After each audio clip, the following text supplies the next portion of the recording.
Welcome to the next episode of HR Mavericks. I'm your host, Garrett Justice, and today I'm joined by a very special guest and friend, Joe Nabrotzky, who's the managing director at Global Leader Group. Joe, how are you doing today?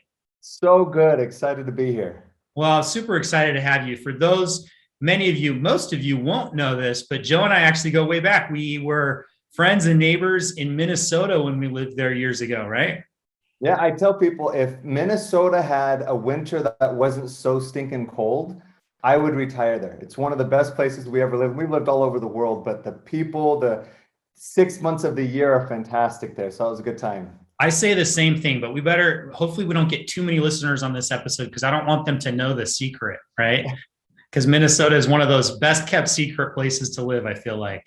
Exactly. It was hard to get people there, but once they were there, it was almost impossible to get them to leave. That's for sure. And look at us. Both of us have left now. It's unfortunate. But hey, Joe, tell us a little bit more about your career and what Global Leader Group does.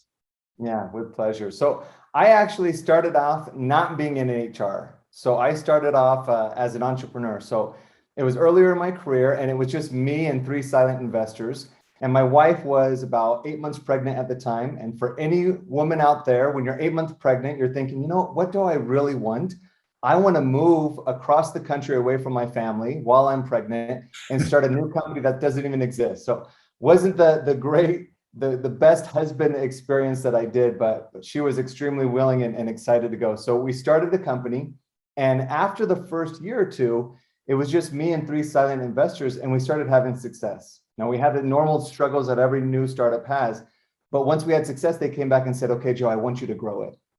And that's when we started hiring people. I started trying to lead. And even though I studied business management, I even majored in leadership. Knowing and doing are very different. Yeah. Because I went from being responsible for the results that I could solely produce to now being responsible for the people who are responsible for those results. And leadership and HR, I honestly didn't even know what HR was at the time. And I just realized that I needed it. We weren't going to grow as fast or as good if I didn't have that expertise. So I started studying. I became a fanatic of anything around leadership and HR. And after several years, I saw the power of having that, to the point where I decided, what if I would have had a leadership or HR coach next to me? We could have grown so much faster and better. So I actually changed careers. I decided to go back to school and get my MBA. So we took another 2 years, went to Brigham Young University and got an MBA with an emphasis in HR and OD, and then spent the next decade with a Fortune 100 company doing HR work. And for anyone that's run your own company, you have to do everything from scratch. So after the MBA, I thought, I want to go and learn from kind of the best of the best, and then I can have a high bar that I can then grow. So I took pretty much every role in HR you can think of, from a site HR generalist working at a plant to I got really deep into organizational development for several years. And we would rotate around the different businesses of Honeywell, the $40 billion company. And then the only business that I hadn't been a part of was the one that was in Switzerland. And so we always wanted to give our kids an international experience. So we actually spent the last 5 years in Switzerland in the French-speaking part, which is right off of Lake Geneva, and just had a fantastic time. In fact, while I was there, we spun off of Honeywell to become our own publicly traded independent company. And so that was an incredible experience. And when I started doing that, I spent my career as a leadership coach, really. That's what HR was for majority of the time.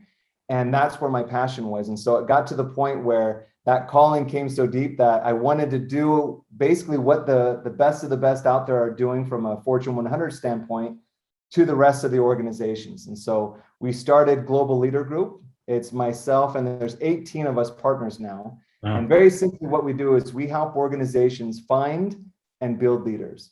Think about it. The success of your organization. It starts with having the right people to lead it.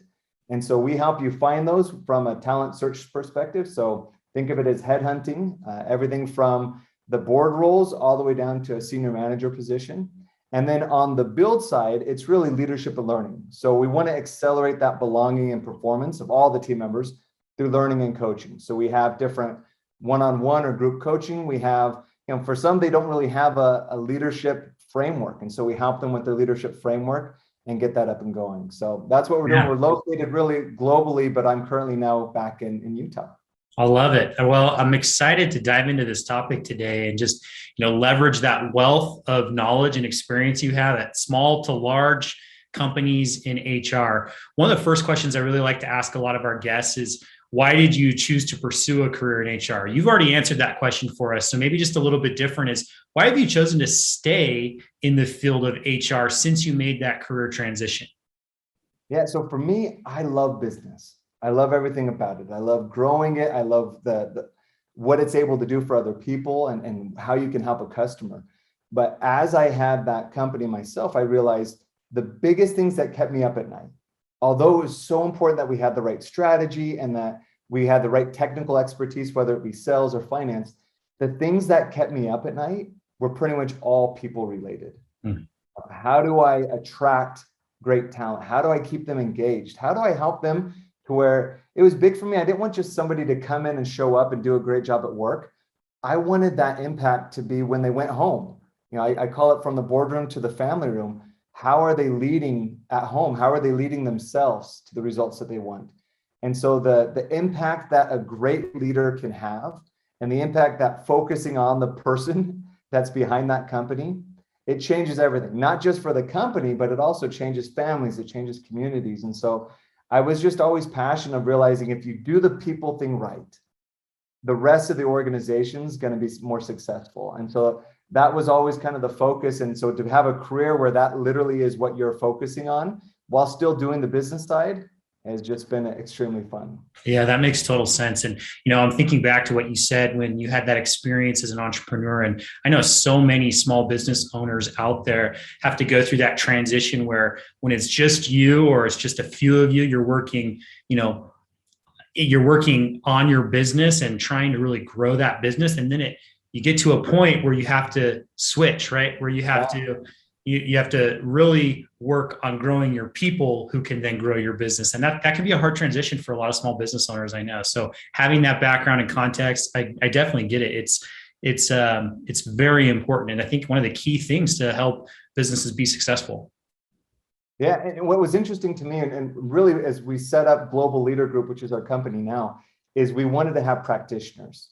And what I mean by that is people that have sat in the seat. I remember I went to some different trainings in the past, and they were teaching about leadership or about running an HR organization. And I would ask them, okay, walk me through, what examples do you have? Like, well, actually, I've never really managed people, or I've never really led an organization. And that's okay. And I realize there's a lot of theory that you can have a great understanding of theory and be able to transmit that through teaching. But for us, it was so important that we wanted people that actually sat in the seat that they're helping others to do. And so when I'm doing a training, for example, when I'm coaching an HR leader, I don't just say, hey, here's what the books say. I can say, here's what I did to establish our HR model. Here's what I did as a leader that was leading people in every major region. Here's how I did it in China versus India versus South America.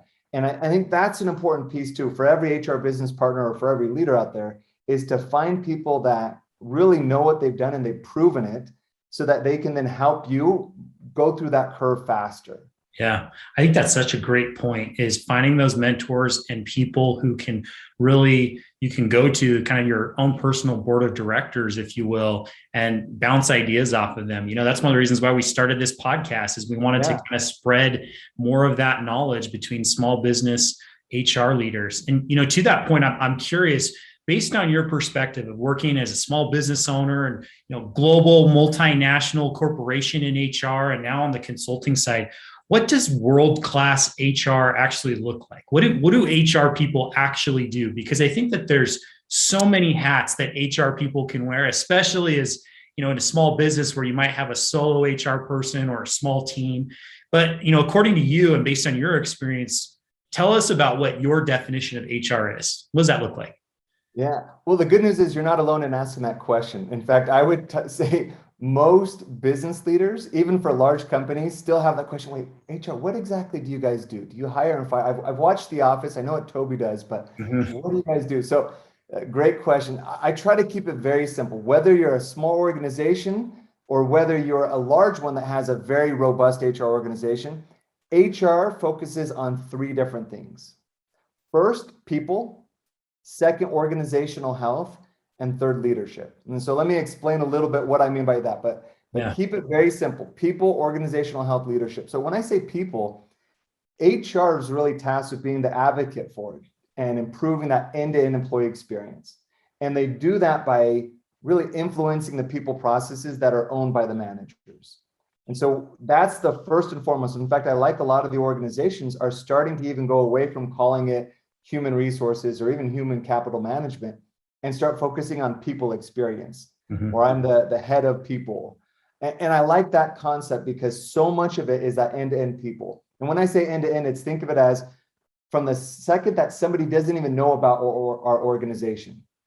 What's our employee value proposition? How do we even get them to know about us and then attract them? And throughout that attraction, it's the whole hiring process. What do you do to make sure that you're vetting them and bringing them along that process? And then when they're here, how do you onboard them? How do you engage them, develop them, maintain all the different things that need to happen, even from a compliance standpoint and all the other stuff?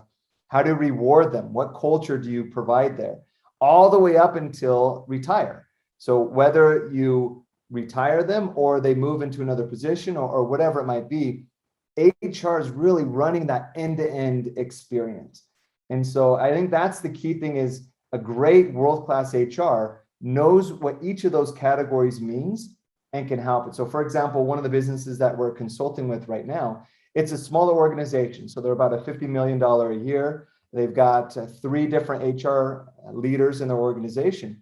And what they were trying to say is, I don't even know, like, what value do I bring to my business? What do I track? What do I talk about? What do I drive?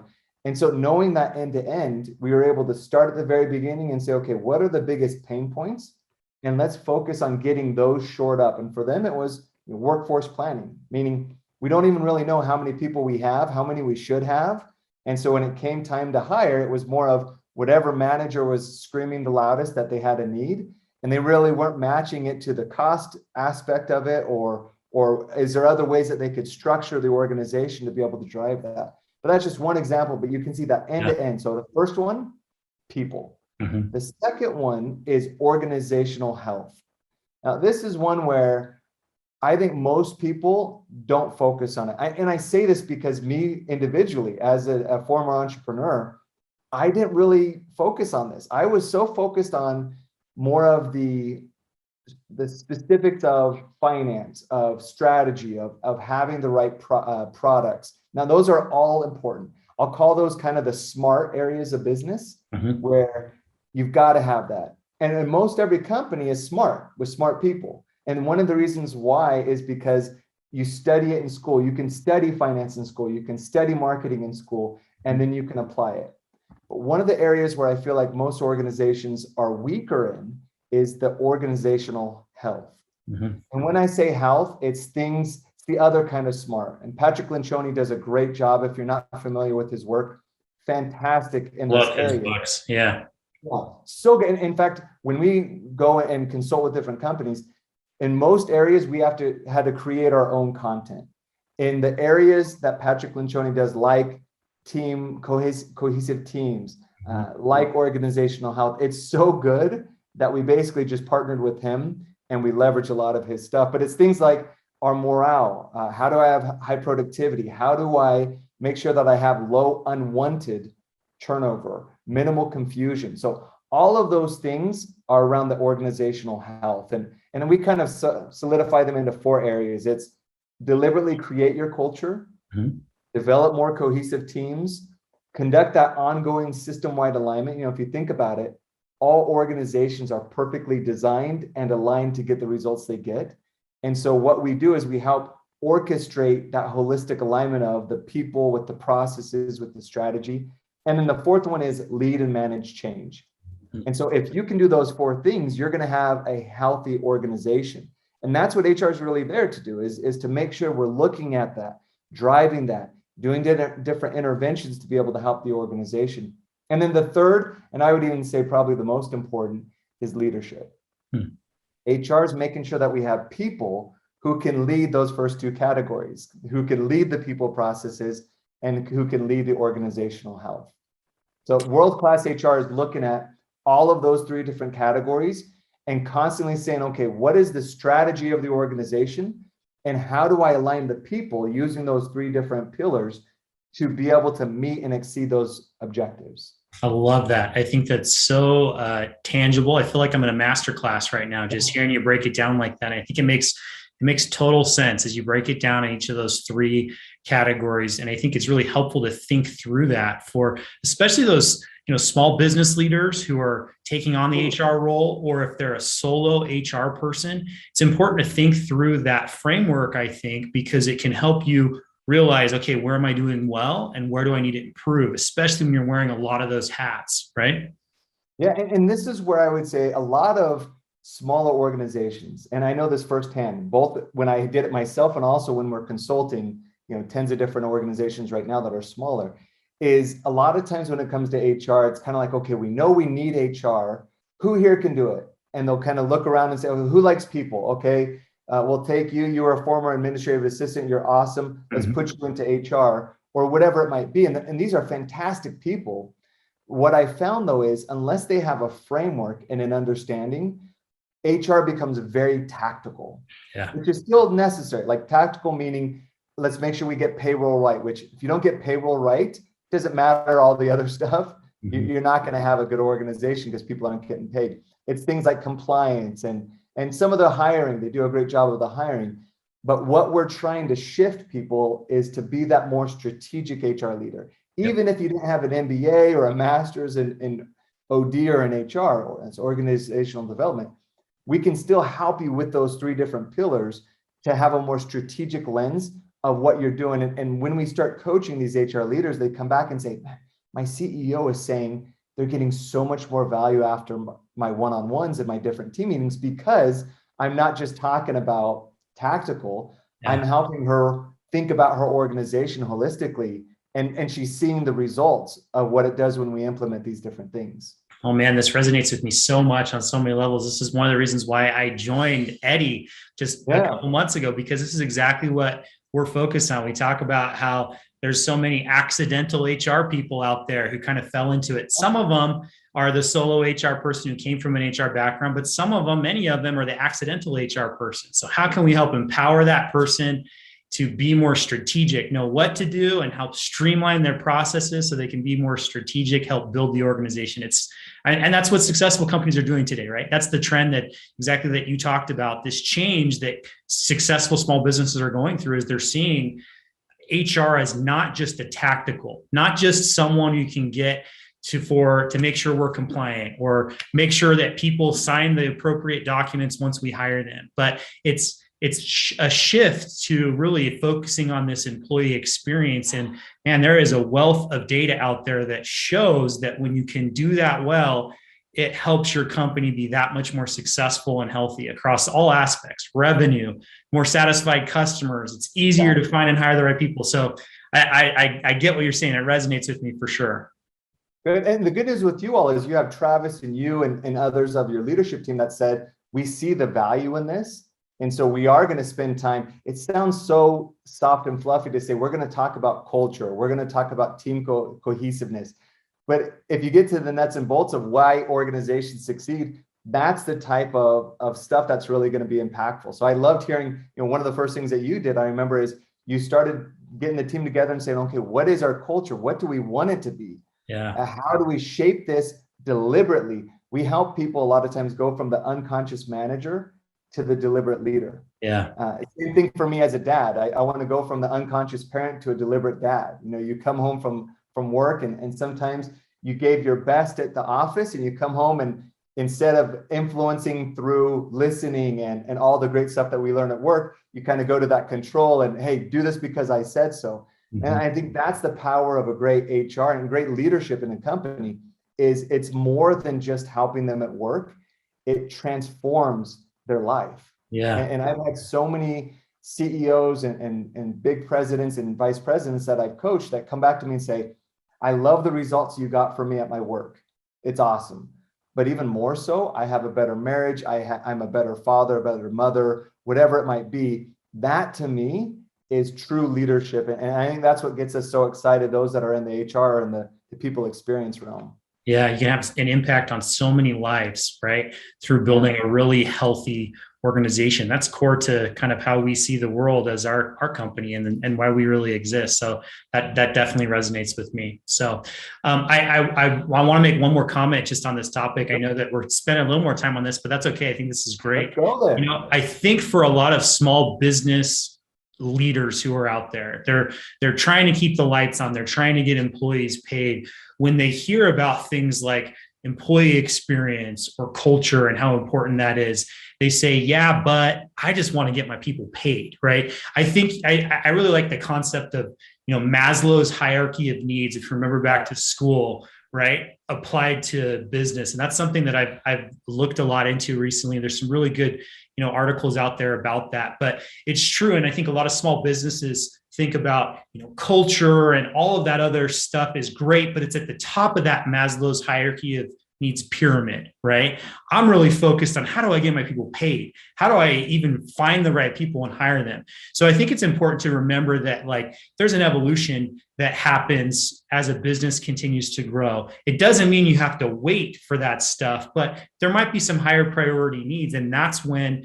you probably get to a point where you find someone who can help you, whether it's, a consultant, whether it's software, whether it's your individual board of directors who can help really get that bottom of the pyramid stuff tightened up, that process streamlined so that you have more time to invest in the strategic HR stuff. Is that right?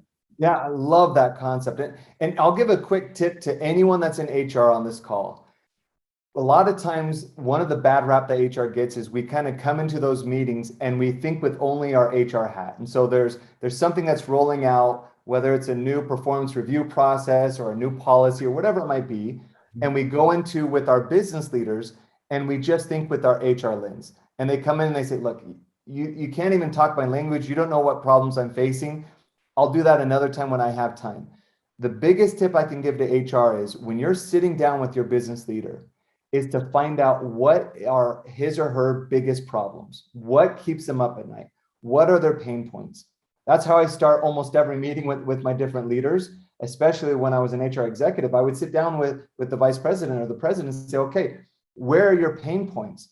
And what I found is almost every single time, a majority of those fit into those three pillars that I talked about with HR. And so instead of me coming and saying, here's my HR agenda of what I'm going to do, it was, here's your number one problem. Let's get a team together and I'm going to help you. I'm going to lead you through a process to solve that. Yeah. And then once you solve that problem, they come back and say, wow, okay, I no longer have that problem. Here's my next problem. And you get to the point where I had my leaders that would come to me on almost every situation, whether it was, I supported the CFO of Honeywell. So here's this individual that has this huge amount of different things that he needs to accomplish. And he would call me up daily and we would constantly meet up. Hey, here's what I got to do. I want to make sure I have that thought partner so that we are thinking about this the right way. And so that's the way to gain credibility is find out where they're at. And to your point on the hygiene factors, if it's payroll, that's an issue. If it's some of those other different things, I'm going to first start there. If that's where your need is. And then once we start relieving these pain points, you can then kind of move up. And I would say for the larger companies, HR still is kind of a cost cutting machine. We spend a lot of our time figuring out how to restructure and that. And a lot of them are wanting to get back to, yes, you still got to meet that need, but how do you still do all those other strategic elements of the team development, leadership, and whatnot? Yeah. This is such a great conversation. I'm learning so much from this. So, I want to transition a little bit, our conversation a little bit, because you and I had talked about, when we talked about what do we talk about on this episode, right? You kind of pose this idea of, I think a lot of companies, most companies out there are facing, employee burnout, where with all of the craziness that the world has faced in the last 18 months or so, right? It's impacted so many people's lives and so many businesses. And there's a lot of employees that now are just lacking some energy. So from an HR perspective or from a business leader perspective, as employees are starting to return back to the office, how do you, really engage those employees? How do you get their energy up and reduce stress or burnout? Because, we hear it in the news all the time of how burnt out employees are. So I know that this is something that's really top of mind for a lot of business leaders, for a lot of HR leaders out there. So tell me a little bit more about how you think about that challenge and how HR and business leaders can and should address that as, we continue to hopefully get back to this new normal that we're in. Yeah, this is a perfect example of what I was just talking about, of find where your business leaders have a need and solve it. So this is on the top of their mind. And so as HR, you're going to be able to come in and help. So first, let me give some context. One of our friends is a professor that studies resignations at Texas A&M. His name is Anthony Klotz. And what he was finding is, his premise was, in 2020, we saw 6 million fewer resignations than normal. So you match that with a lot of what happened during COVID, where we were doing soul searching. You had people that were really thinking, what really matters to me? What are my values? Are they aligned to what my company's doing? Do I want to stay here? Do I not? And a lot of them were waiting until things got a little bit better before they resigned. And so he labeled it as the Great Resignation. And you all are hearing this probably on LinkedIn and other different things. But Anthony Klotz started this concept. And so what we're working with Anthony and other thought leaders right now is, okay, so we have this understanding of what's about to happen. What do we do about it? Yeah. What's kind of the next step? And so I'll give you a few different things, but before I do, let me give you a little bit more data just to give you some context.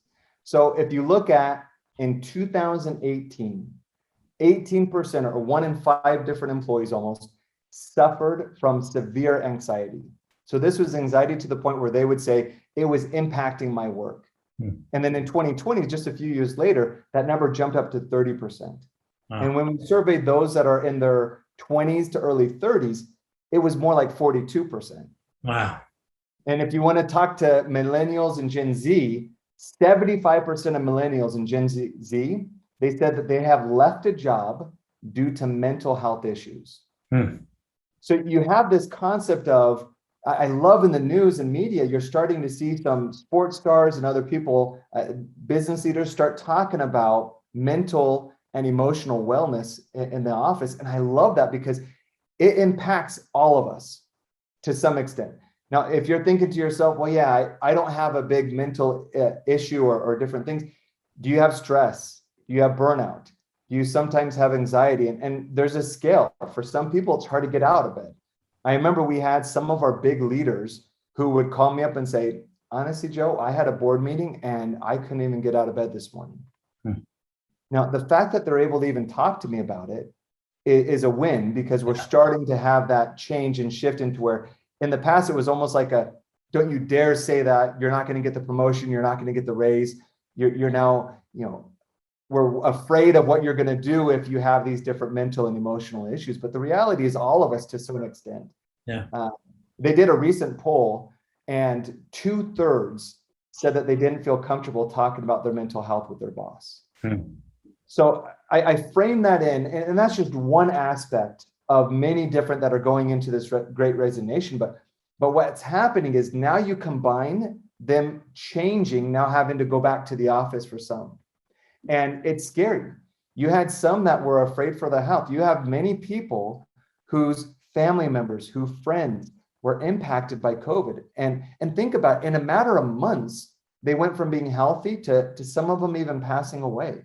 Yeah. That's the reality. So you have these people that are saying health is now way more prioritized. It's on the top of my mind. And now you want me to go back to the office. And some are saying, great, I'm so excited to be around people again. I want to do it. And some are saying, I want flexibility. I'm realizing I can do my job and still have better work-life harmony by working from home. Can I continue? And you have this concept of people saying, well, no, you must come in, or you have flexibility. So let me give you just 2 different tips, very simple tips that you can do as you're kind of working this process of getting people to come back. The first one is to bring awareness to unconscious anxiety and provide tools to address it.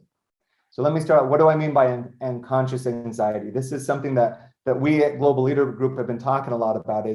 It's this underlying feeling of uneasiness or worry, or anxiousness, without being fully aware of the source.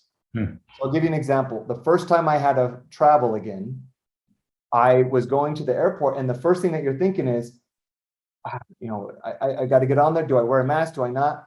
And I wasn't really tapping into my feelings, but I was super anxious. Yeah. I was stressed, and I didn't even fully know why until I was able to take a step back and be like, oh my gosh, I'm feeling anxiety. I'm feeling stressed out. I haven't done this before. I haven't done this in a year where I'm on a plane and where I'm around people. The same thing's going on when people are going back to the office. They have this anxiety feeling that they're somewhat unconscious to. They just know something doesn't feel right. And so the first thing is bringing awareness to it to say, that's okay. You're human. We're all human. And as part of this human experience, we have these different emotions and feelings. And the worst thing that you can do is to try to resist or distract yourself from them, because that only intensifies them. And so instead, you want to acknowledge them, embrace them, learn how to process them. And so if you have someone that you can talk to and someone that you can understand and say, it's okay to have concerns, it's okay to have some of those different dialogue, that would be the first thing. And then when I say provide tools to address it, is I mentioned it earlier, I see a huge shift happening for organizations, especially in HR. We did a great job addressing the physical health of employees. Now, partly because there was a financial benefit to it also. Let's just state the reality. You have lower health care costs for an organization that's healthier. Yep. And so there was a financial benefit to say, we're going to help you become healthier. And we're going to focus on that. We're going to do programs. We're going to give incentives, you name it. I see a transition where on top of physical health, which is all very important, we're going to add on mental and emotional health.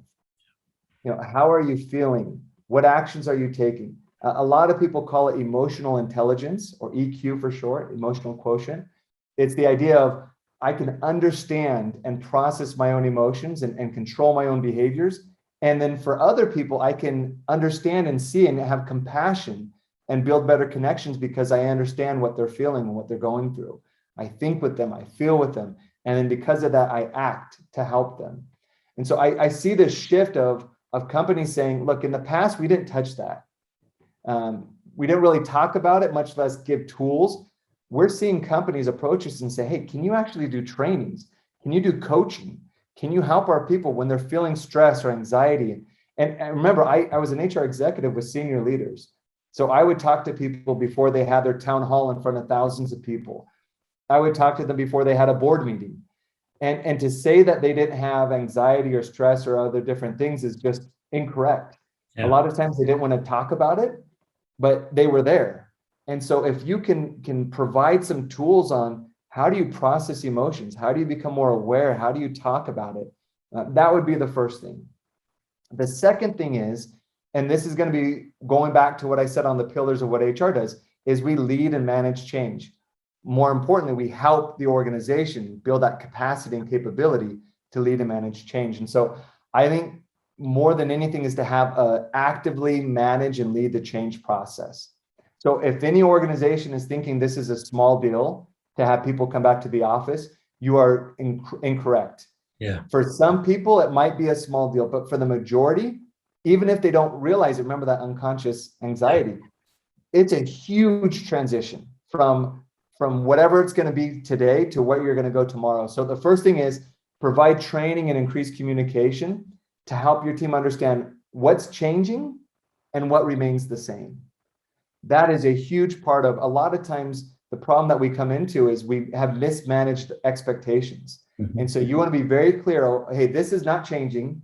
This part is changing. And for those areas that you're still figuring out, like companies are still deciding, are we going to say you have to come back? Or are we going to say you have to be virtual or there's a hybrid? Mm-hmm. And they're developing the policies and how do we communicate it? And some are communicating it very well, and others are actually having talent leave solely, or I should say majorly, because of how they're addressing this return to work policy and communications around it. And so that I'd be very clear that if you're still deciding that, to be clear with them, say, hey, look, we're gonna test this out. Kind of like a startup has a minimum viable product. Mm-hmm. This is a minimum viable policy. We're gonna say for the next month, for the next 3 months, here's how we're gonna work our hybrid work environment. And then after 3 months, we're gonna readdress it. During this time, we want to hear from you. What's working, what's not working. And then we'll revisit it in 3 months and decide, where do we do next? And we might know at that point what we're going to do for the long haul. We might not. But just having that communication and saying, here's what we know and don't know, and setting the expectation that we'll revisit it, provides them a little bit more comfort in knowing, okay, I can go that next step until more comes. And along with good change management, I would say have an employee platform, opportunity to give feedback, and that the leaders just listen. Yeah. Just listen. Hear what your employees are saying. Find out what motivates them. Find out beyond the office what they're going through. If they can do those different things, that will make a huge difference as they try to return to the office. I love those. I think those are great tips of just exactly where to start for, a lot of small business leaders and HR people. Is just, where do I start? That's the question. I don't know. And I think that the tips that you just pointed out are great places to start. And I completely agree that we are seeing this shift of more mental health and awareness and being, and I'm happy about that. One anecdote for me on that is, it's kind of interesting as you're talking about that, me thinking back of, we've published a couple of these episodes so far, right? And for this podcast. And when I reach out to, an HR leader like you, I ask them, what's top of mind? What do you want to talk about? And that's kind of how we pick our topics, right? It's interesting to me that already in just a handful that we have published, we've already had 2 that have been focused on this idea of mental health. I mean, I'm sure that there will be more, because there's just, it's top of mind for small business leaders, for HR people, because it's something that is a change that's happening in the workplace, regardless of what your work environment looks like. And I think that's a positive thing, but business leaders and HR leaders need to be prepared for that and know how to navigate through that change, right? Completely agree. That's great. And to your point, I think to these points, you have actually been working on a new course on this topic, right? Forgive me if I get the title wrong, but it's something about managing your mind and your EQ, so your emotional intelligence. Is that right? Yeah, you nailed it. You got it. Tell us a little more about that. Yeah, so I mentioned a little bit about the mental and emotional health. Even though a lot of people are starting to say, in companies and HR are starting to say, yeah, I see the need here. I see the benefit here. The next question they ask themselves is, well, how? And a lot of times in the past, they would provide different programs that could help, like, I'll give you additional contact with someone that can help you from a financial standpoint or other wellness categories. And so what we wanted to say is, you don't have to be physically sick to work on your physical health. Right? We see the benefit there. You don't have to wait until you're mentally or emotionally incapacitated to realize there's a benefit in being aware of and working on your mental and emotional health. And so we're trying to help business leaders address that mental and emotional challenges that the employees face through the lens of how do you manage your mind and what we're calling the emotional intelligence, which of course was started many years ago by other different thought leaders around it. But it's that ability to identify and manage our own emotions and our own behaviors, and then be able to authentically connect with others. So let me start with, what do I mean by manage your mind? Now, I want you to think about it. The results that we all have in our lives, they don't just happen to us. We co-created them. Everything we do, the results we create, they're caused by the beliefs within our brains. It starts with a thought, and then that then propels us to feel a certain way. That emotion propels us to take a certain action or not take action. And the actions that we take get our results. And so the problem is, though, left unsupervised, this human brain that we have, although it can do so many great things, it will do the exact opposite of what's needed to get the results that we all want. So for example, it will actually avoid discomfort. It will avoid pain to help protect us. Well, think about, what is change? What is growth? It requires that uncomfortable feeling of going beyond the past proven successes. And that's uncomfortable. It doesn't feel good to go through change. It doesn't feel good to take on a new job that's beyond your current capabilities, because you want to be proven to have been efficient. And so our brain's trying to help us survive, but what we need to do is help it to help us thrive. And so what we do is we help people understand, how does your brain work? What's the cognitive science behind it?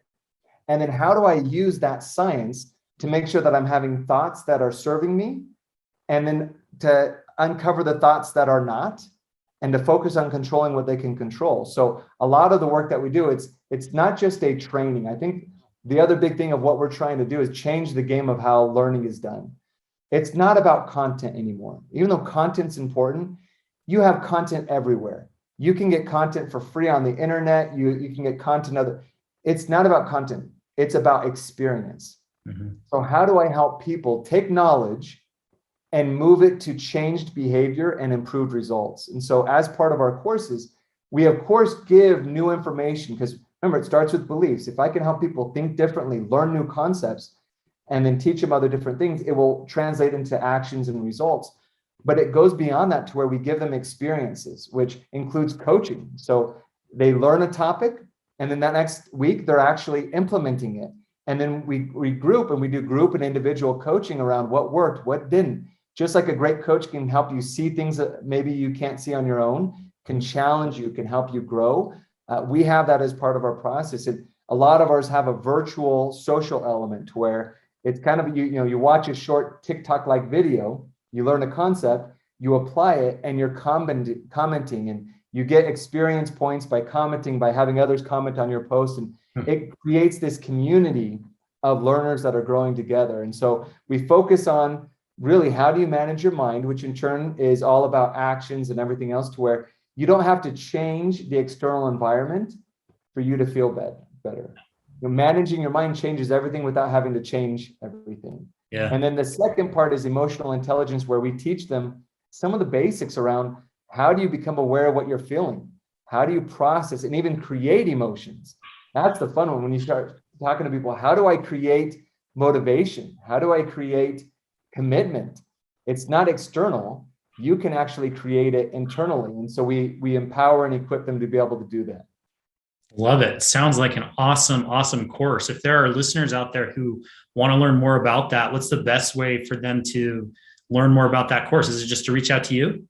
Yeah, reach out to me. You can go to the website. It's www.bethegloballeader.com. That's bethegloballeader.com. We're posting all the time on LinkedIn. So Joe Nabrotzky is my name, or Global Leader Group. We're going to be rolling out those courses. Right now, a lot of companies are doing it for their company, but we had so much demand from individuals that said, look, I want to work on this. And a lot of them are saying, my spouse has not gotten any development from being a stay-at-home spouse. Mm-hmm. Can I have her or him attend this course? And so we're opening it up to business leaders, spouses, and that way people can join, and they don't just have to wait for a company to sponsor it, even though a lot of them are. Yeah. They can join this community where we have a cohort that kicks off, and then every about month or two, we have a new cohort, and it's a 6-week program. So it's super doable, 15 minutes a day or so. And then you'll start seeing the changed behavior and improved results really quickly. It's an amazing program. Love it. I cannot wait to see more about that. So that's awesome. So Joe, tell me about, you've been talking about this course that you're working on, Managing Your Mind. Do you have any examples of the impacts for businesses who have gone through that course and applied some of those principles? Yeah, you bet. I'll give one example. This is one of the leaders that's over at Google. And he initially approached us and said, hey, look, I'm going through a tough time right now. I'm working with a boss that we don't see eye to eye. I'm trying to get promoted, and they're not looking at me in the right way. They're promoting people that don't have the skill sets that I have.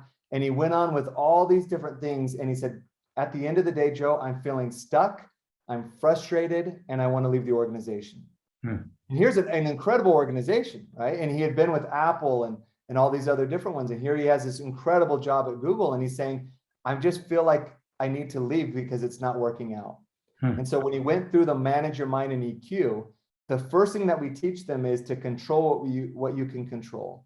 And so he thought the problem was his boss, the policies that HR was doing, how other people were getting promoted. Notice how all of those are outside of his control. Mm-hmm. No wonder why he felt stuck and frustrated. And so what we helped him see is, if he can learn how to manage his mind, which meant instead of looking at that situation and seeing all the negative and how terrible this is, it was the thoughts that he was thinking that was causing him to feel the emotions he felt, which caused him to take the actions he took and get the results he did. And when he could see that, he started realizing, well, look, I'm actually the one that's not showing up how I want to, because I'm not, when I get a call from my manager, because I'm thinking these thoughts so negatively about that person, I'm not answering the email. I'm not trying to help out beyond my normal scope. And he started seeing, look, I'm actually the one that's propelling this result that I don't want. And in just about 4 short weeks with him, we got to the point where he sent me like a 3-page thank you letter of, look, I feel so much more in control. I feel better. I'm not having the anxiety and the stress that I have. I feel excited to actually stay here because I feel like I'm in control of becoming the type of leader that they'll want to promote. Yeah. All of this through being able to better understand what was going on in his own mind and take control of it and process his own emotions and take control of them. And so that's really the core of what we do. Whether a lot of times people will come and say, my problem is I have anxiety because I don't want to return back to the office. I have a bad boss. I don't like the relationship with my employee, spouse, whatever it might be. And we can help them take control of what they can control. And through this course, one other person, Eliza, she's a manager of a $3 billion smaller company. And she said, this program has literally been life-changing. And so when you hear that type of feedback, it gets me excited to be able to reach other people. I love it. It's so powerful. Thanks for sharing. Well, Joe, this has been an excellent conversation. I really appreciate you joining and sharing a lot of your insights, experience, and knowledge. One of the last questions I have for you is one that I like to ask all of our guests because, it's important. I think we hit on this a little bit at the beginning. You were kind of talking about this and it was making me think about this last question I wanted to ask you, right? But here at Eddy, one of our core beliefs that's part of our vision is we really believe that building a healthy business is one of the most charitable things you can do if you do it the right way, because you have the ability to impact employees, customers, your community, and even down to outside of the work life, that home and personal life, like you were talking about earlier. So with that context, in your opinion, what's the quote unquote right way to build a healthy business today? Yeah, great question. There's so many different concepts to this that I'll give you just a few. And honestly, it really comes back to those 3 pillars that I said of what HR does. This is not just HR's scope of responsibility. It's any business leader is the people experience, it's the organizational health, and it's the leading change. But more so what I would say is if you can start with your values. And I know sometimes values has a bad rep because people say, well, yeah, that's not tangible enough. I can understand it. But if you can get very clear on what are the values that you as an individual have, and then what are the values that you as an organization have. And each time that you're part of leading a team, you're going to have a mixture of your own values, your company's values, and your team values of what you're trying to do. But I would say start there on being very clear on the critical 3 of what is important to us, because you can't do everything. And if you can define what are those values that you're going to focus on, it provides clarity to the organization. When you go and hire someone, you're hiring for the right type of cultural fit. When you promote someone, you're looking at the correlation of the values that they have. And of course you have results and other things too, but you're not losing fact on that culture element is so important. And so if you can have clear values that you then live, all of us have a culture. The question is it a deliberate culture that you want? Mm-hmm. And so if you can provide that space where people can come and be part of something that they can align to, that would be the first thing. The second thing is to treat people as people. So many times I think we as leaders, although we have good intentions, when you're now trying to drive results with and through other people, our natural tendency could be to kind of go into that power and authority mode where you almost see people as parts of a machine. And if I can just change the cogs and if I do this, they'll help me get the results that I want. And if you realize, no, every single person in your organization has feelings, has desires, has worries, has joys and excitement that they're trying to fulfill in their life, to feel committed and fulfill themselves. And you start seeing them as a person, it changes the way you talk to them. It changes how you lead them. It changes how you reward and recognize them. And so I think that's the key, is kind of look outside of yourself, as cheesy as it sounds. But that servant leadership is truly the only type of leadership that works. And to see them as a person, and then because they're a person, they have different thoughts and ideas. And so you're going to be more inclined to listen and to help them understand that they matter, and they're the reason why this organization is going to be successful. Love it. I think those are awesome tips, and I completely agree. You can do that, you're going to build a healthy business that has impact on so many lives around you. So, well, Joe, this has been awesome. Again, really appreciate you taking the time to spend with us today. Hope you have a great rest of the day. Hey, thank you so much, Garrett. Thank you, Eddie HR. I appreciate the opportunity. Thanks.